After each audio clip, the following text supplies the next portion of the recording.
Hey guys, good evening. Kevin Neil Crook with a little bit of comedy. Ladies and gentlemen, thank you so much for being here. Wow, what a day, what a journey.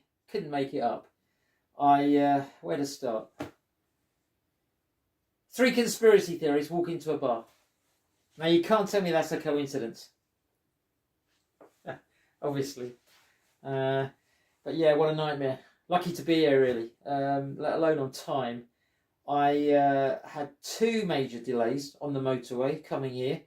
I was catching up slowly with this big massive truck. Vicks vapor rub it had on it.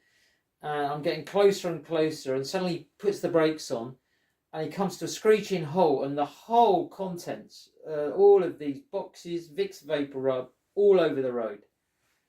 So massive delays, I had to sit there for 2 hours, wait for the police to come, shut the road. They did a recce. But their conclusion was that at least there wouldn't be any congestion for the next 8 hours. So all good really.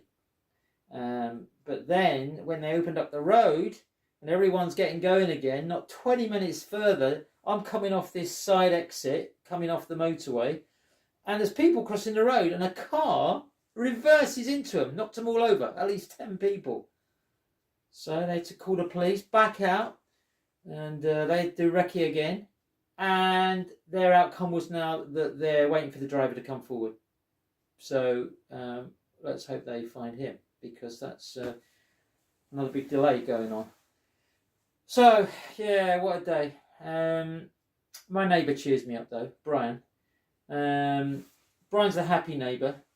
Malcolm's the miserable one on the other side. It's a miserable Malcolm. But Brian, he's a good guy. He's got loads of funny stories. He's quite hilarious. So I don't mind him coming round, and I listen to him. He's got a lot of wife problems, though. I've had a lot of wife. He's had 2 wives. Been married a couple of times. He's had real problems with both of them. The first one left him. The second one hasn't.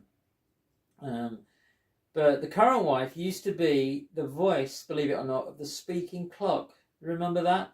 On the 3rd stroke, it will be 7 minutes past 2 p.m. Well, I heard them having a massive row, an argument through the wall the other night. And now she won't even give me the time of day. So, I hope that gets better. So I feel sorry for Brian. He's a nice guy, really. But obviously this was affecting the love life in the bedroom department, and he was all at loss to know what to do to improve that. So I said, well, why don't you just go to the GP? You never know what they might suggest, or they might be able to give you something for it. So he said, okay, good idea. I haven't been there for a while. So he went, had a word with the GP, and the doctor suggested that he should just get out and about, fresh air, on his own, 10-mile walk every day. It would do him a world of good.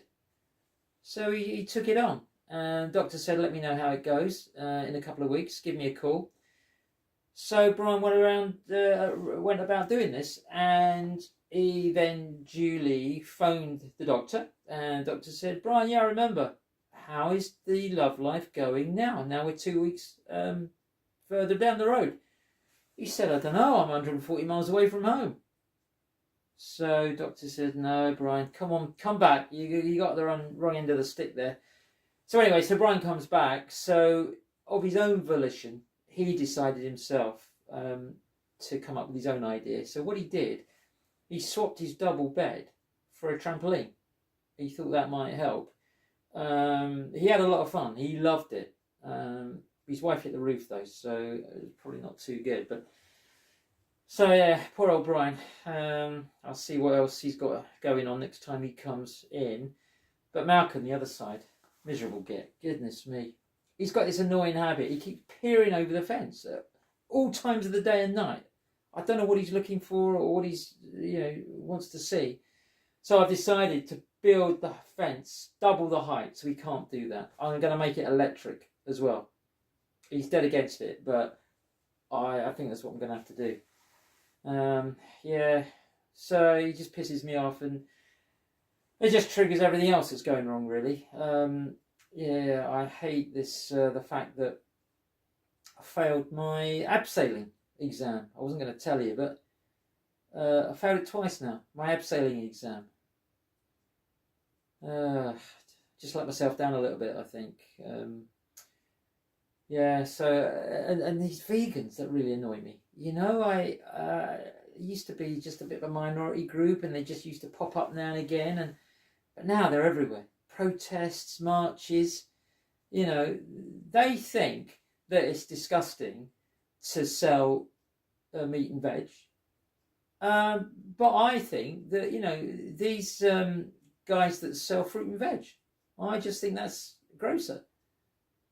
So, you know, I don't know what you think about that, but, and I'll tell you what also I hate is these people that constantly need reassuring. You know what I mean? And my hearing aids, I don't know what's happened to them. They broke. I took them in about 5 weeks ago. I still haven't heard anything. So, you know, it's not too good either. And then just the straw that broke the camel's back. I've got this handyman guy. He comes in. I needed a few things fixing, nearly springtime and all that. So I gave him a list of jobs, 1 to 10. And then when he finished, I noticed he just crossed off the jobs 3, 5, and 7. I said, "You haven't finished the work." He said, "Well, you just asked me to come and do a few odd jobs." So, you know, that was that. But one thing he did do, which wasn't on the list actually, which he did notice and he did fix, was the roof. I had a lot of problems with the ceiling, bit of leaking every time it rains.